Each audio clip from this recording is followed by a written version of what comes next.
Movie start होती है जहाँ पर हमें ये दिखाया जाता है कि टी वायरस की वजह से एक लड़की इन्फेक्टेड हो गई है और वो लड़की वहाँ पर एक पर्सन को काट लेती है, जिससे वायरस वहाँ पर इतनी तेजी से फैल जाता है कि वो सब के सब ही ज़ॉम्बीज बन जाते हैं और अब पूरा टोक्यो सिटी उस वायरस की लपेट में आ चुका था। इसके बाद हमें कुछ गनमैन्स दिखाए जाते हैं जो वायरस से इन्फेक्टेड ज़ॉम्बीज को मार रहे होते हैं और साथ साथ वो अम्ब्रेला कॉर्पोरेशन कंपनी के ऑनर एल्बर्ट को भी इन्फॉर्म कर रहे होते हैं कि सिटी की सिचुएशन अब काफी बेटर हो गई है। अम्ब्रेला कॉर्पोरेशन मेडिसिन और ड्रग्स की वो कंपनी थी जिसने ये टी वायरस बनाया, लेकिन तभी कोई उन गनमैन्स को मार डालता है और जब एल्बर्ट को ये बात पता चलती है कि मेरे साथियों यानी गन्समैन को मारा जा रहा है, तब वो अपने एरिया को सील करवा देता है। अम्ब्रेला कॉर्पोरेशन की टोक्यो वाली ब्रांच भी दिखाई जाती है जो कि काफी बड़ी थी और उसमें जो लैब थी वो भी काफी बड़ी थी और जब एल्बर्ट को अपनी जान का खतरा होता है तो वो सिक्योरिटी को काफी स्ट्रिक्ट बना देता है, सारे गेट्स लॉक करवा दिए जाते हैं। लेकिन तभी वहाँ पर मूवी की मेन कैरेक्टर एलिस आती है और एलिस वहाँ पर अकेली नहीं होती बल्कि वो अपने डुप्लीकेट्स भी अपने साथ लाई थी। एलिस के डुप्लीकेट्स उनकी सिक्योरिटी को तोड़ देती हैं और सब सिक्योरिटी गार्ड्स को जान से मार डालती हैं और अब वो लोग एल्बर्ट को मारने के लिए उसकी तरफ बढ़ते हैं। लेकिन एल्बर्ट जो कि काफी स्मार्ट था, उसने पहले ही सारी प्लानिंग की होती है। असल में उसने उस लैब में एक सेल्फ डिस्ट्रक्ट बॉम्ब रखा हुआ था। सेल्फ डिस्ट्रक्ट एक ऐसा बॉम्ब था जो इमरजेंसी की सूरत में पूरे ही लैब को तबाह कर सकता था और जब एल्बर्ट को ये पता चलता है कि एलिस की डुप्लीकेट उसे मारने आ रही हैं, तब वो एक हेलीकॉप्टर में बैठकर वहाँ से चला जाता है। लेकिन जाते जाते वो उस बॉम्ब को एक्टिवेट कर देता है, जिसकी वजह से वहाँ पर काफी बड़ा ब्लास्ट होता है और एलिस की सारे डुप्लीकेट्स उस ब्लास्ट में मारी जाती हैं। लेकिन असली जो एलिस होती है वो स्मार्ट प्लानिंग करते हुए जहाज में भी पहुंच चुकी थी और जब एलिस एल्बर्ट को मारने लगती है तब एल्बर्ट उसके गले में एक इंजेक्शन इंजेक्ट कर देता है, जिसकी वजह से एलिस की सारी पावर्स खत्म हो जाती हैं और वो एक नॉर्मल इंसान बन जाती है। उन दोनों की फाइट की वजह से उनका प्लेन कंट्रोल से बाहर हो जाता है और वो प्लेन एक पहाड़ से टकरा जाता है और क्रैश हो जाता है। लेकिन उस क्रैश प्लेन से एलिस खुद को बचा कर वहाँ से चली जाती है। इसके बाद 6 महीने गुजर जाते हैं और एलिस एक लोकेशन पर आर्केडिया नामी जगह के लिए निकल जाती है और जब एलिस वहाँ पर पहुँचती है तो वो देखती है कि यहाँ पर तो बहुत ज्यादा प्लेन्स हैं, लेकिन इंसान का कोई नामो निशान नहीं है, यानी जितने भी लोग यहाँ पर मौजूद थे अब वो यहाँ पर नहीं बसते। इस बात को लेकर एलिस काफी परेशान होती है और ये भी पता करवाने की कोशिश करती है कि आखिर वो सब लोग गए कहाँ पर हैं। इन सब मोमेंट्स और एलिस अपनी एक्टिविटीज को एक कैमरा में भी कैप्चर कर रही होती है, जैसे वो आज कहाँ गई, उसने आज क्या किया, क्या एक्सप्लोर किया, और वो रिकॉर्डिंग में ये भी कह देती है कि मुझे तो ऐसा लग रहा है कि जैसे मैं अकेली ही सर्वाइवर रह गई हूँ। फिर एलिस को वहाँ पर एक हेलीकॉप्टर दिखता है। जब एलिस उस हेलीकॉप्टर को चेक कर रही होती है तब उसे याद आता है कि ये तो वही हेलीकॉप्टर है जिसमें उसने अपने साथियों और बच्चों को भेजा था। तब वो उस हेलीकॉप्टर को चेक करने लगती है, लेकिन उसे वहाँ पर कुछ नहीं मिलता। लेकिन किसी दूसरे प्लेन में उसे किसी की प्रेजेंस फील होती है और वो अपनी गन्स निकाल लेती है और उस प्लेन की तरफ आगे बढ़ती है। लेकिन उस प्लेन में से बैट यानी चमगादड़ निकलते हैं। लेकिन एलिस को अभी भी डाउट हो रहा था कि जरूर वहाँ पर कोई ना कोई है और वो और ज्यादा चेकिंग करने लगती है और उसे वहाँ पर एक लड़की मिलती है जो अजीबोगरीब हरकतें करते हुए एलिस पर अटैक कर देती है और जब एलिस उसे शूट करने लगती है तब वो देखती है कि ये लड़की कोई और नहीं बल्कि उसकी साथी एक फीमेल सोल्जर है और उसके ऊपर अम्ब्रेला कॉर्पोरेशन की एक स्पाइडर डिवाइस लगी हुई थी।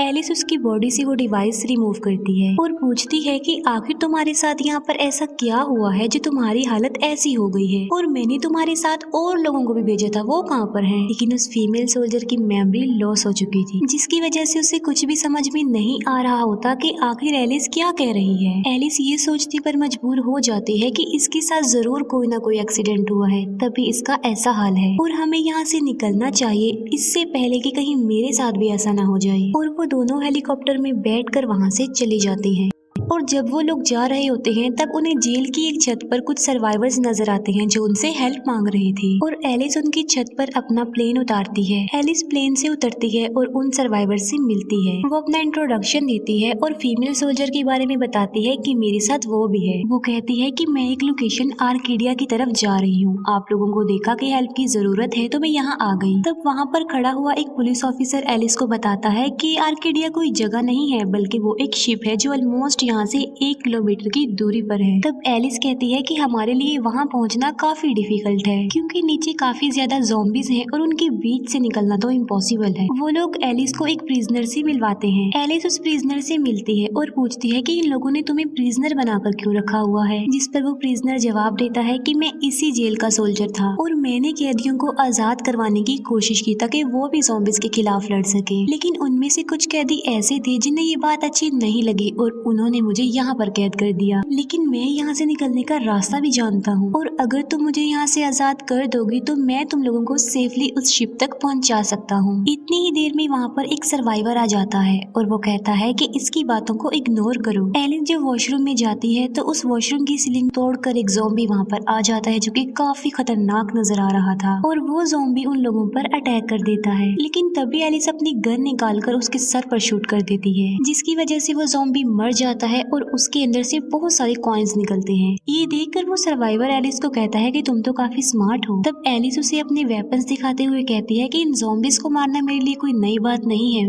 मैं इनको मारती आ रही हूँ और ये मेरी आदत बन चुकी है। मैंने इतने ज़ॉम्बीज मारे हैं कि मैं अब ट्रेन हो चुकी हूँ। तभी हम वहाँ पर एक बड़े और काफी खतरनाक किस्म के मॉन्स्टर को देखते हैं। वो मॉन्स्टर जेल के दरवाजों को तोड़ने की कोशिश करता है ताकि वो ज़ॉम्बीज सर्वाइवर्स को मार डाले। लेकिन एलिस क्योंकि जानती थी कि उस प्रिजनर को यहाँ से बाहर निकलने का रास्ता पता है तो इसीलिए वो उसे आजाद कर देती है और उसे पूछती है कि अब हमें बताओ कि यहाँ से निकलने का रास्ता कहाँ से है। वो कहता है कि इस जेल की ग्राउंड फ्लोर पर एक काफी बड़ा टैंक खड़ा हुआ है जिसके अंदर तकरीबन 20 लोगों के बैठने की जगह है और हम लोग उसमें बैठकर शिप तक जा सकते हैं। जब वो लोग टैंक को निकालने जाते हैं तब वो देखते हैं कि टैंक के अंदर तो इंजन फिट ही नहीं है बल्कि वो इंजन टैंक के ऊपर ही पड़ा हुआ था। ये देखकर एक सर्वाइवर को इतना गुस्सा आता है कि वो उस प्रिजनर को शूट करके मार डालता है और बाद में वो एलिस के प्लेन में बैठकर वहाँ से निकल भी जाता है। मॉन्स्टर जो कि जेल का दरवाजा तोड़ चुका था और सारे ज़ॉम्बीज अंदर आने लगे थे। वो सब लोग अपनी जान बचाने के लिए उन ज़ॉम्बीज का मुकाबला करते हैं और उन पर फायरिंग करने लगते हैं, लेकिन उन गोलियों से ज़ॉम्बीज को कुछ भी नहीं होती। तभी एक सर्वाइवर कहता है कि हमें यहाँ से जान बचाने के लिए एक अंडरग्राउंड केव का सहारा लेना चाहिए जो कि इसी पुलिस स्टेशन में है और वो सब लोग डिसाइड करते हैं कि वो उसी अंडरग्राउंड केव्स के जरिए आर्केडिया तक पहुंचेंगे। सब सर्वाइवर्स तो उस केव के जरिए निकलने में कामयाब हो जाते हैं लेकिन एलिस वहाँ फंस जाती है और इतनी देर में वो मॉन्स्टर भी वहाँ पर आ जाता है जो कि एलिस पर अटैक कर देता है। एलिस उस मॉन्स्टर से बचने की काफी कोशिश करती है लेकिन उस मॉन्स्टर के पास एक काफी बड़ा हथियार था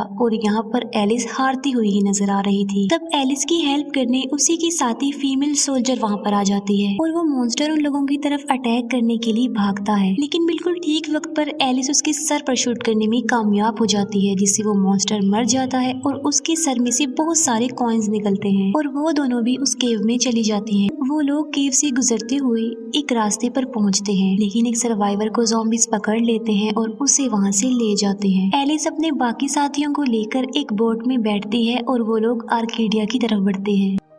और जब वो लोग आर्केडिया पर पहुंचते हैं तब उन्हें पता चलता है कि आर्केडिया की तरफ से भेजी गई रेडियो ट्रांसमिशन जिसमें ये कहा गया था कि सर्वाइवर्स यहाँ पर आ जाएं, यहाँ पर खाना पानी मौजूद है, वो 3 दिन पहले की ट्रांसमिशन थी और जिन्होंने भेजा था वो लोग भी यहाँ पर नहीं थे और इन्फॉर्मेशन लेने के लिए वो उस शिप के रिकॉर्ड चेक करती है। तब एलिस को पता चलता है कि तकरीबन 2000 से ज्यादा लोग जो अभी भी इस शिप पर जिंदा हैं, मगर एलिस को ये पता नहीं चल पाता कि आखिर वो हैं कहाँ पर। ये बात जानने के लिए एलिस और शिप की बेस ग्राउंड में जाती है और वो वहाँ पर अम्ब्रेला कॉर्पोरेशन का लोगो देखती है जिससे उसे पता चल जाता है कि ये बोट भी अम्ब्रेला कॉर्पोरेशन की बनाई गई है और अम्ब्रेला कॉर्पोरेशन ने ये फेक न्यूज फैलाई थी कि सर्वाइवर्स यहाँ पर आ जाएं और अम्ब्रेला कॉर्पोरेशन ने ऐसा इसलिए किया था ताकि जो लोग यहाँ पर आए वो उन पर अपने एक्सपेरिमेंट्स कर सके। और जब एलिस को ये बात पता चलती है तब उसे काफी गुस्सा आता है और वो उन लोगों को वहाँ से निकालने की कोशिश करती है। जब वो लोग वहाँ से निकल रहे होते हैं तब एलिस को उसकी पुरानी फीमेल सोल्जर नजर आती है और उसके सीने पर भी सेम स्पाइडर डिवाइस लगाई गई थी। एलिस उस डिवाइस को रिमूव करती है और उन लोगों की जान बचाती है और इतनी ही देर में वहाँ पर एल्बर्ट आ जाता है और ये सारा किया धरा किसी और का नहीं एल्बर्ट का था, यानी इस सब प्लानिंग के पीछे एल्बर्ट का हाथ था। अब यहाँ पर सवाल ये उठता है कि एल्बर्ट का प्लेन तो क्रैश हो गया था तो वो जिंदा कैसे बचा। असल में एल्बर्ट के अंदर भी वो टी वायरस है जो एलिस के अंदर है, जिसकी वजह से वो मरा नहीं था बल्कि वो इस शिप में आ गया और यहाँ पर एलिस और एल्बर्ट के बीच काफी बड़ी फाइट होती है। वो दोनों एक दूसरे से लड़ते हैं और एक दूसरे पर काफी भारी पड़ जाते हैं, लेकिन एलिस एल्बर्ट का सर फोड़ने में कामयाब हो जाती है, जिससे एल्बर्ट की मौत हो जाती है। इतनी ही देर में वहाँ पर एक आदमी आ जाता है और एलिस को पता था कि ये एल्बर्ट के साथ मिला हुआ है और वो उसे वहीं पर बंद करके वहाँ से चली जाती है। एल्बर्ट जो कि ज़ॉम्बी बन के उस आदमी को खा लेता है और खुद को रिजनरेट कर लेता है और एक प्लेन लेकर वहाँ से भागने की कोशिश करता है। यहाँ पर भी उसने सेल्फ डिस्ट्रक्ट बॉम्ब लगाया हुआ था जिससे वो ब्लास्ट करने वाला था, लेकिन इस बार ये बात एलिस को पता चल जाती है। लेकिन एलिस यहाँ पर समझदारी का मुजाहिरा ये करती है कि वो उस सेल्फ डिस्ट्रक्ट बॉम्ब को एल्बर्ट के हेलीकॉप्टर के साथ लगा देती है और एल्बर्ट जब उस बॉम्ब का बटन प्रेस करता है तब उसका हेलीकॉप्टर तबाह हो जाता है। लेकिन एल्बर्ट इस ब्लास्ट से भी बचने में कामयाब हो जाता है, यानी एल्बर्ट अभी भी नहीं मरा होता। और दूसरी तरफ एलिस उन सब लोगों की जान बचा लेती है और वो लोग काफी खुश होते हैं। वो लोग इतने खुश हो जाते हैं और ये समझते हैं कि एलिस ने उनको एक नई जिंदगी दे दी है। एलिस फिर से रेडियो ट्रांसमिशन एक्टिवेट करती है और वो मैसेज भेजती है कि जितने भी लोग सर्वाइवर्स हैं वो आर्केडिया में आ जाएं, हम लोग आपकी हेल्प करेंगे और हम आप लोगों को खाना पीना प्रोवाइड करेंगे। लेकिन तभी वो लोग नोटिस करते हैं कि एलिस की वो ट्रांसमिशन सुनकर बहुत सारे ड्रोन्स वहाँ पर आ जाते हैं और उनकी शिप को चारों तरफ से घेर लेते हैं और ये मूवी यहीं पर ही एंड हो जाती है।